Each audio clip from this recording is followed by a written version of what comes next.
আমার নাম মোহাম্মদ শাহিন। আমি আজকে পেশার সাথে জড়িত আছি 22 বছর। আমার এক বড় ভাই, আপন ভাই ছিল, সেও এই কাজ করতো। তো এই কাজটা তখন আমি দেখে ছোটবেলায় আমার কাছে ভালো লাগছে। ভালো লাগার পরে আমি এটার সাথে জড়িত হয়ে গেছি। এটি আমাদের যারা সিনিয়র আর্টম্যান যারা ছিল, তারা আর্ট করছে, ওদের দেখা দেখি আমরা আর্ট করছি। তারপরে ওদের ছাড়াও আমরা যেটা চোখে ভালো লাগে, যে এই তাজমহলের পাশে কি জিনিসটা দিলে আমাদের কাছে সৌন্দর্য হবে, এটা জনগণের কাছে চাহিদা হবে, রিক্সা মহাজনের কাছে চাহিদা হবে, সে অনুযায়ী করে আমরা জিনিসটা ফুটাই তুলি, তুলির দ্বারা। আমাদের এখানে বেশি ব্যবহার করা হয় লাল, তারপরে সাদা, কালো, এই আর হলুদ। এটি দিয়ে মেশিং করে আমরা বিভিন্ন কালার তৈরি করি।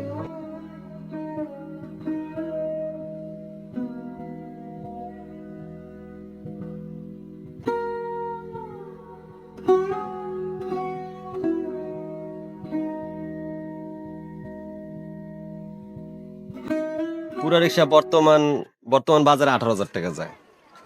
আর আমাদের মজুরি 2,000 অথবা 2200 ঠিকই। আমাদের রিক্সা যে আয়টা হয়, সেই আয়টা দিয়ে বর্তমানে সঙ্গে চলে না। এই যে আমি একটু আগে বললাম যে আমাদের 2200 অথবা 2,000 টাকা লাভ হয়। দেখা যায় মাসে আমি 3টা গাড়ি কাজ করতে পারতাছি। তো 3টা গাড়িতে আমার লাভ হইতেছে 6,600 টাকা। তো 6,600 টাকা বর্তমানে সংসার চলে না। যে দিন দিন বছর শেষ হলে ঘর ভাড়া বাড়ে।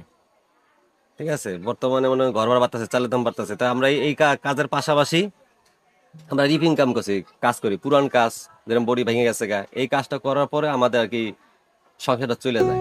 শুধু নতুন গাড়ি কাজ করলে আমাদের সংসার চলে না।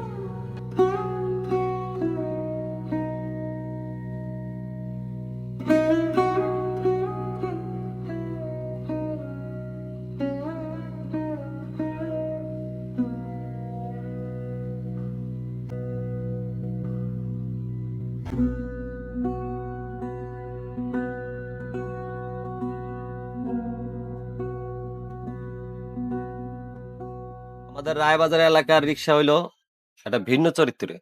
যেরকম হুডটা থাকে, যে উপরে যে ছাইনিটা, এই ছাইনিটা থাকে হলো ছোলা, আর পিছনে টানা থাকে আড়ি শত সাদা ময়ূর, নালে ক্যালেন্ডার ময়ূর, বিভিন্ন দৃশ্য থাকে। আর বডিটা থাকে হলো মনে করেন তাজমহল, পিছনে ডালা তাজমহল থাকে অথবা নাম থাকে। আর পুরোনো ঢাকা হলো হুড থাকে হলো ডিজাইন করা, বিভিন্ন লতা পাতা দিয়ে ডিজাইন করে, ছবি টবি দিয়ে কাজ করে। ওরা দেখতেছে না, ওদের আর্টিস্ট আর আমাদের আর্টিস্ট ভিন্ন। এই যে আমি পাখিটা যে আর্ট করছি, এটা কিন্তু কেউ দেখা দেখে আর্ট করি, এটা আমার মনের থেকে আমি এই জিনিসটা একটা আকৃতি আর্ট করছি, যে পাখির আকৃতি। কিন্তু এই ধরনের পাখি আমি কখনো দেখিনি যে এই ধরনের পাখি আছে। এটা আর কি মনের থেকে আমি চক দিয়ে আগে আর কি আর্ট করে তারপর আমরা তুলি, তারা এই জিনিসটা ফুটে তুলি, যেমন একটা পাতার উপরে সে বসতেছে উড়ন্ত অবস্থায়। এই ধরনের একটা ভাব নিয়ে আমি এই জিনিসটা আর্ট করা হয়েছে। উপরে একটা জমিন আছে, যেরকম ওই যে আপনার দেখা যায় যে মেঘ, আকাশের মেঘের মতো একটা জমিন দেখা যাইতেছে, তার নিচে হলো পানি, পানির একটা আপ দেখানো দেওয়া হয়েছে।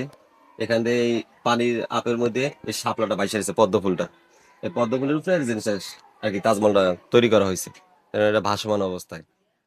এটা ফুটান তুলেছে যে এটা বাস্তবে এরকম তৈরি করা তাজমহলটা, সামনে রাস্তা আছে, সাইডে গাছ আছে, এই ধরনের কোনো দৃশ্য আর কি তুলেছে। এটা আগে বাস্তবে যেটা পরিণত সেটা করা হয়েছে এটা। আর পাখিটা আমরা দিছি এটা এক্সট্রা। এটা এখানে আমরা ইচ্ছা করলে গাছ ব্যবহার করতে পারতাম, বড় বড় গাছ, কিন্তু এটা সৌন্দর্য কম দেখা যায়। এটা পাখি দিলে জিনিসটা সৌন্দর্য দেখাবে। এটা একটা ঝালর রিক্সার, এটা সৌন্দর্য। এটা ঝালরটা একটা ফুলটা আর কি, একটা কদম ফুলের মতো আর কি। এটা জিনিসটা দিলে জিনিসটা ফুটায়, সামনে সিদ্ধ সৌন্দর্য দেখা যায়। এই জন্য কুচি দিয়ে এটা সেলাই করা হয়েছে।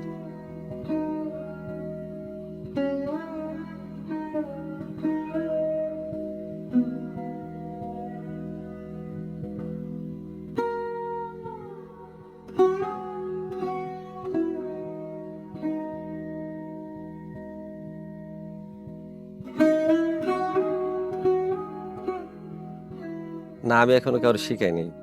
আর এই কাজে এখন তেমন একটা লোক আগ্রহ করে না। এই কাজে আর কি আগে মূল্যায়ন নাই তেমন একটা, রিক্সা যে কাজে যে আরে সে, এই জিনিসটা মূল্যায়ন নাই। শ্রম অনুসারে আর কি পয়সা হয় না। এখন আমরা করতেছি, অনেকদিন আগের থেকে শিখছি, এর সাথে জড়িত হয়ে গেছি গা, এই জন্য করতেছি। নাহলে বর্তমানে প্রজন্মে কেউ শিখে না এটা।